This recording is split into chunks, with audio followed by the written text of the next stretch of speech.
Kumusta mga kaibigan? Isang kwentong muli ang aking ibabahagi sa inyo na tiyak nakapupulutan nyo ng aral. Pero kung bago ka pa lang sa aking channel, ay pakilike po ng ating video. Pakiclick ng subscribe button, gayon din ang bell icon para lagi po kayong updated sa mga parating pa na upload. Maupo muna kayo.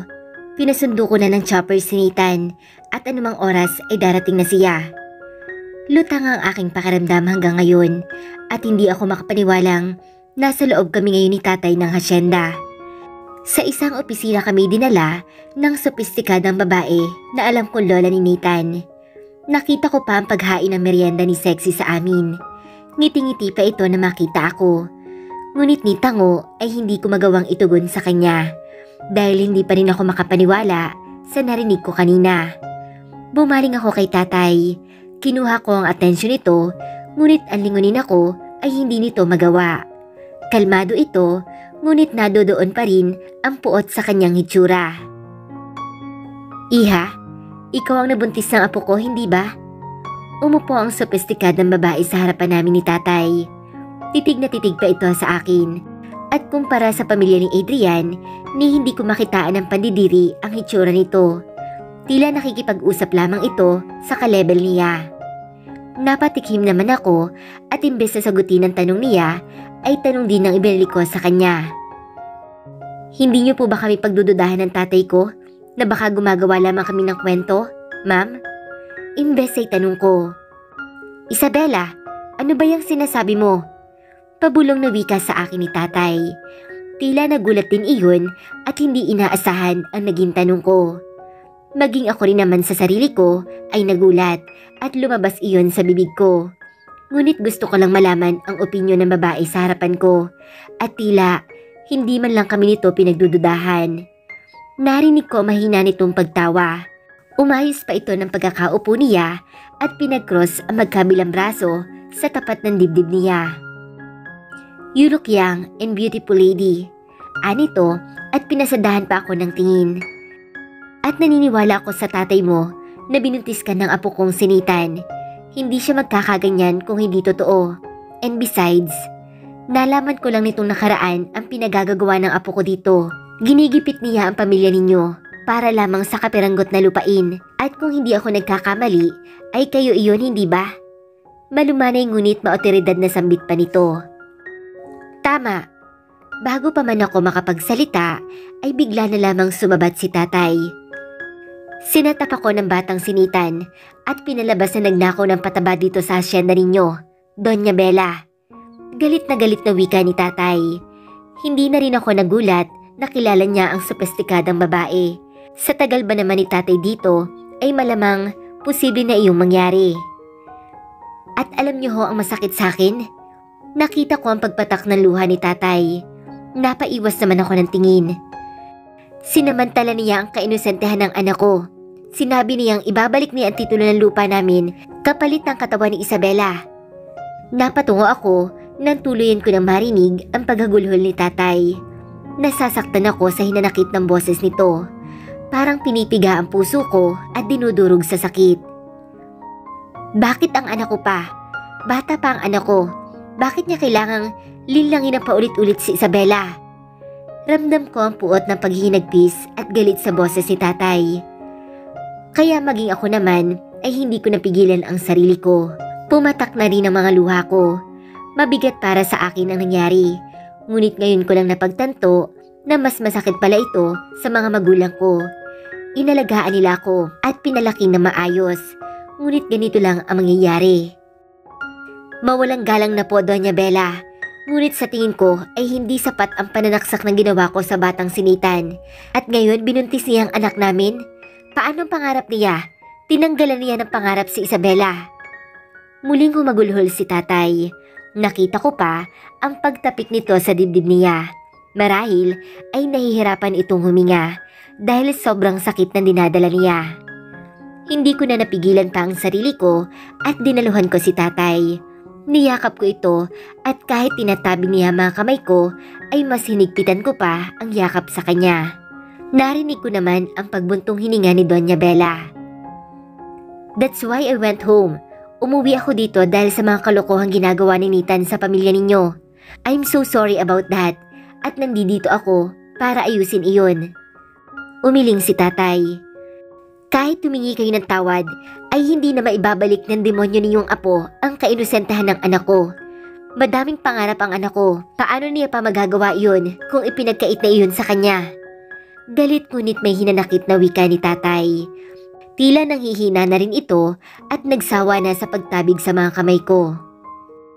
Tay, sorry po. Ginawa ko lang naman po ang lahat ng iyon para sa inyo. Binigay ko ng paulit-ulit ang katawan ko kay Nathan, kapalit ng paglaya ninyo at pagpapagamot kay nanay. Kasi kung hindi ko po gagawin yun, papaano kayo? Papaano ako? Gusto ko ng masaya at kumpletong pamilya at hindi mangyayari iyon kung hindi ako lumapit kay Nathan. Umiiyak ring saad ko at dahil sa sinabi kong iyon ay muling napahagulhol si tatay.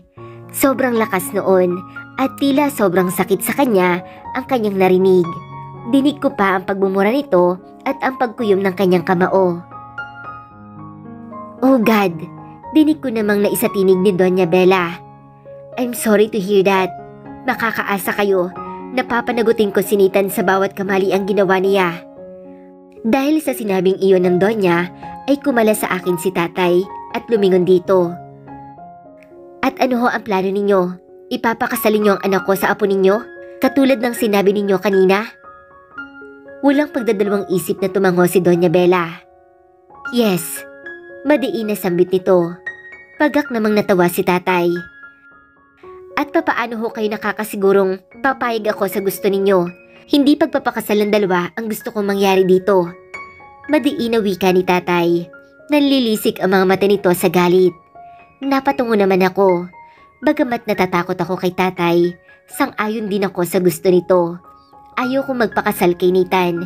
Sagradong bagay iyon at naniniwala akong ginagawa lamang iyon ng dalawang tao nagmamahalan at hindi ko siya mahal. Wala akong nararamdaman sa kanya kundi galit at puot. Then what do you want to happen? Umayos ng pagkakaupo ang Doña Bella at sumandal sa sofa. Anong gusto mong gawin nating solusyon dito? Pakikinggan ko ang opinyon mo. Ngunit kung alam kong dehado ang panig namin dito, ay hindi ako papayag. Sarkastikong natawa ang tatay. Unang-una pa lang, kami ang dehado dito. Wala kaming ginagawa sa apo ninyo. At dahil lang sa hindi pagpayag na ibenta ang lupa sa kanya, ay ganito ang gagawin niya sa amin. Nagtatangis ang bagang na wika ni tatay. At tatanungin niyo ako kung anong gusto kong mangyari? Gusto kong patayin ang apo mo, Doña Bella. Makabayad man lang siya ng kahayupang ginawa niya sa anak ko. Tay, umiling-iling ako at pilit itong pinakalma. Oo nga at masama at demonyo si Nathan. Ngunit hindi ako makakapayag na gawin niya iyon. Ayoko makulong muli ito. Baka hindi na kayanin ni nanay. Napailing si Doña Bella sa sinabing iyon ni tatay. Blanko pa ang hitsura nitong bumaling sa amin. Kaya mo bang ipagkait sa magiging apo mo ang kumpletong pamilya, mister? Bukod pa doon, ay hindi mo rin makikita lumaki ang bata. Dahil sisiguraduhin ko ring hihimas ka ng rehas habang nabubuhay ka. Sa kabila ng galit na boses ni tatay, ay nanatili pa rin kalmado si Doña Bella. Ngunit katulad ng bagyo, nakakatakot ang pagiging kalmado nito. Dahil anumang oras, ay kaya nitong sumabog.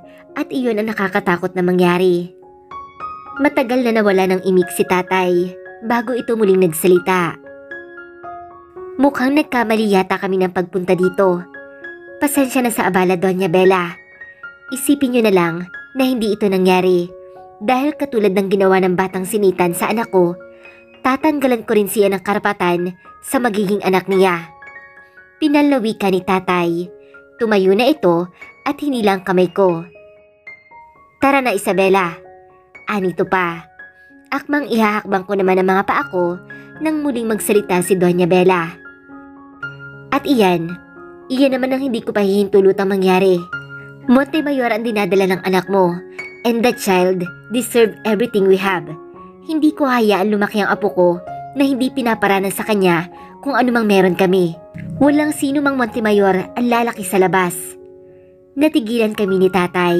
Napalingon pa kami dito. Hindi ko pa rin ipapakasal ang anak ko sa apo ninyo, Doña Bella. Madiin pa rin ang bawat salitang binibitawan ni tatay. Nanginginig pa ang mga kamay nito at inabot ko naman iyon at pilit na pinakalma. Magpapakasal sila. Isipin mo na lamang, bata pa ang anak mo, anong sasabihin ng mga tao oras na malaman na buntis siya? Nakita ko ang paglapat ng tingin nito sa akin at na magtama ang aming paningin ay lumamlam ang mata ni Doña Bella.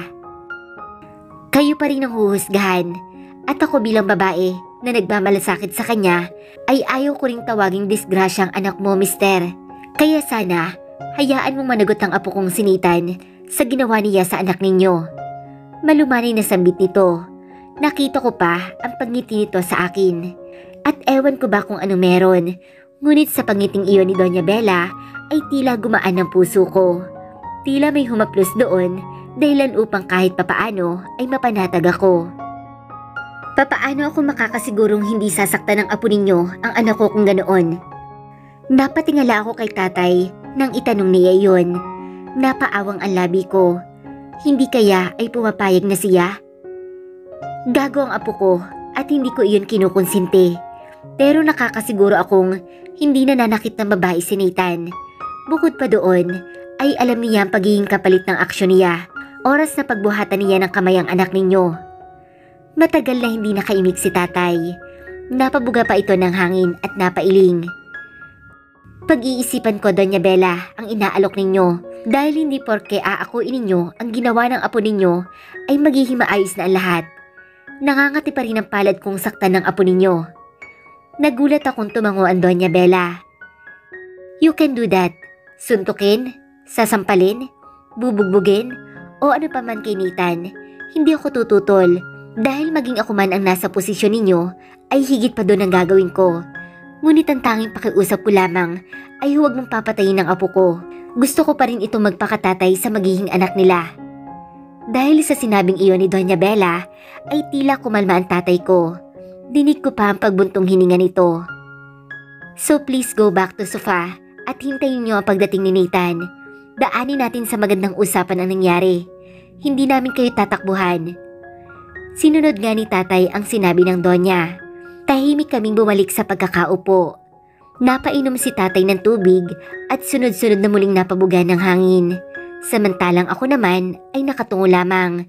Pinaglalaroan ko ang aking mga daliri sa kamay dahil bukod sa nangangatog ang buo kong sistema ay nahihilo rin ako at nasusuka. Are you okay, Iha? You look pale. Puna ni Doña Bella sa akin. Nag-angat naman ako ng tingin dito at napailing. Nahihiluho ako at nasusuka. Ani ko naman. Inalis ko na ang pagkakahiya ko at baka magkalat pa ako dito sa opisina. Anak, kinuha ni tatay ang atensyon ko at inaplos ako nito sa likod ko. Nakita ko naman ang pagsenya si Doña Bella sa isa sa tauhan niyang nakatayo sa gilid niya.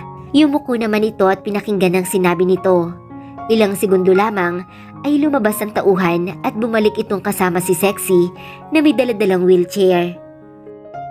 Accompany her to the bathroom. Utos ng Donya dito. Agad naman tumalima ang mga tauhan.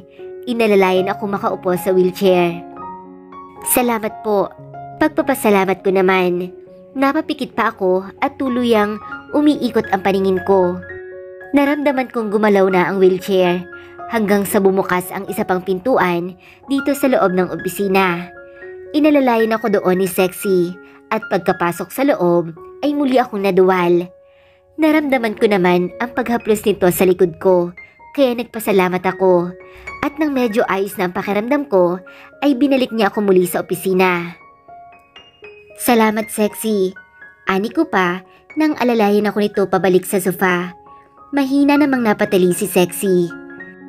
Ay, alam mo pa pala ang nickname ko, madam. Kinikilig na sambit nito. Hindi alintanang nasa harapan kami ni Doña Bella. At napatikim nga si Doña Bella. Seems you already know each other. Napatango si Sexy. Yes, Senyora Bella. Ilang beses na po siyang pinapupunta dito ni Sir Nathan. Okay. Tutal naman ay magkakilala na kayo. Lana, I will be appointing you as Isabella's personal assistant. Kapag naikasal na sila, ay sa kanila katitira. Alalayan mo siya sa lahat ng pangangailangan niya. Tugon naman ni Doña Bella. Kasal? Ikakasal ka na madam kay Sir Nathan? Ay congratulations, ang bongga naman. Patiling saan ni Sexy. Tipid naman ako napangiti, lalo na at hindi ako sang-ayon sa gusto nilang mangyari. At kung ako ang masusunod, ay ayaw ko maikasal kay Nathan. Pero ano ang magagawa ko kung iyon ang gustong mangyari ng dalawang panig? Ang dami ko nang sinuway sa utos sa mga magulang ko at sa pagkakataong ito ay ayaw ko nang gawin pa iyon. Ilang beses ko na silang sinaktan, lalo na at hindi ko pa alam kung paano ito ipapaalam kay nanay. Natatakot ako at baka muli na naman itong atakihin. Hindi ko nakakayanin. Ay, mukhang hindi ka masaya. Dapat masaya ka, girl. Si Sir Nathan yun. Lana, shut your mouth. Ayoko na muna ng maingay. And please, lumabas ka muna. Go back to your work. Ipapatawag na lang kita kung kinakailangan. Putol dito ni Doña Bella. Okay, senyora. Seryoso namang wika ni Sexy at saka nagpaalam na lalabas na.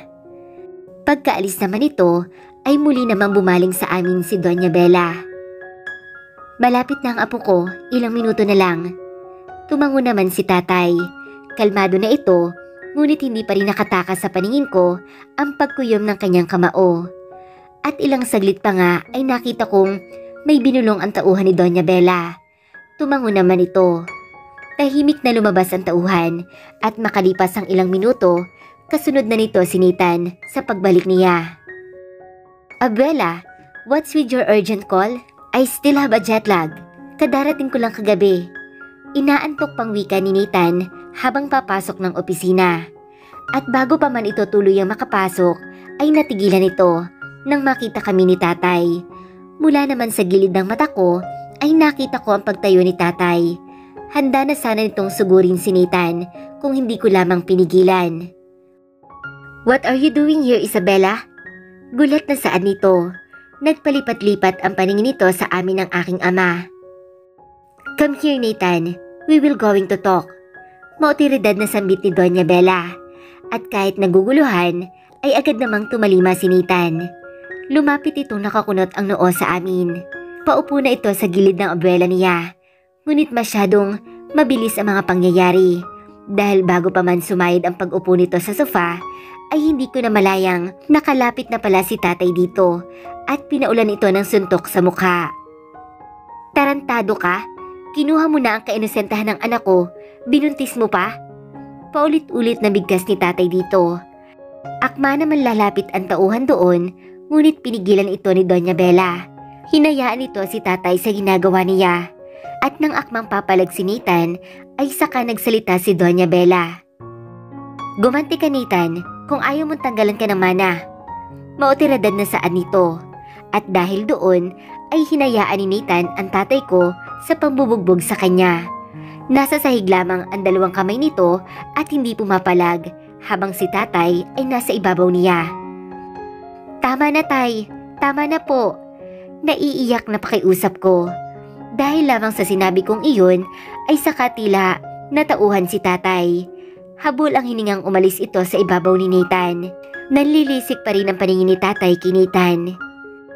Kulang pa yan sa lahat ng kahayupang ginawa mo sa anak ko. Sa sobrang galit ay pumatak na ang luha ni tatay. At kahit dugoan ang itsura, ay nakita ko pa rin ang pag-angat ng sulok ng labi ni Nathan. Pareho naming ginusto ang ginawa naming dalawa. Pareho kaming nagpakasarap. Shut your mouth, Nathan, and get up. Now! Mababa pa rin ang boses, ngunit puno iyon ng diin na wika ni Doña Bella. Tahimik din namang sumunod si Nathan at mabagal na bumangon mula sa pagkakahandusay at naupo sa tabi ng kanyang lola. Napabuga pa ito ng hangin. Abuela, tell me, do I look still handsome? Anito pa. Hinampas ito ni Doña Bella ng tungkod niya. Napangiwi naman si Nathan. Samantala, kalmado ngunit makikita pa rin sa mga mata ni Doña Bella na galit ito. Hindi ito ang tamang oras ng pagbibiro, Nathan. Nag-uusap tayo. Napaismid naman si Nathan. Talk about what? You will marry Isabella. Seryosong sambit ni Doña Bella. Napahalakak naman si Nathan. Abuela, narinig ko na kanina at sinabing nabuntis ko si Isabella. How come? How did it happen? Isang buwan ako sa state. Pagtatanggi pa nito. Malay ko bang sa anak yan ni Puentes nagpapagalaw? Tarantado ka pala eh. Bigla ay sabat ni tatay. Tumayo ito at muling sinugod si Nathan. Ngunit dahil mabilis na nakalapit ang mga tauhan nila at hinarang ang katawan nito dito, ay hindi niya na ito nahawakan. Watch your language, Nathan. Napakabastos. How disrespectful. Dismayadong puna ni Doña Bella. Napatungo naman si Nathan at hindi na nakaimik pa. Mukhang takot ito sa kanyang abuela. Nagpatuloy sa pagsasalita si Doña Bella nang isenyas nito kay tatay na bumalik sa sofa. Alam ng apo kong si Nathan kung ano ang mawawala sa kanya kapag hindi niya sinunod ang sinasabi ko. Pakakasalan ng apo ko ang anak mo, mister. Ano man ang mangyari. Wala siyang magagawa kundi sundin ang lahat ng sasabihin ko. Anito. Napabuga naman ako ng hangin at sumabat. Gusto ko lang linawin ang sinabi ni Nathan kanina. Hindi totoo na may nangyari sa amin ni Adrian. Tanging siya lamang ang pinagbibigyan ko ng sarili ko at wala ng iba. At sinasabi ko ito, hindi dahil gusto ko magpakasal sa kanya.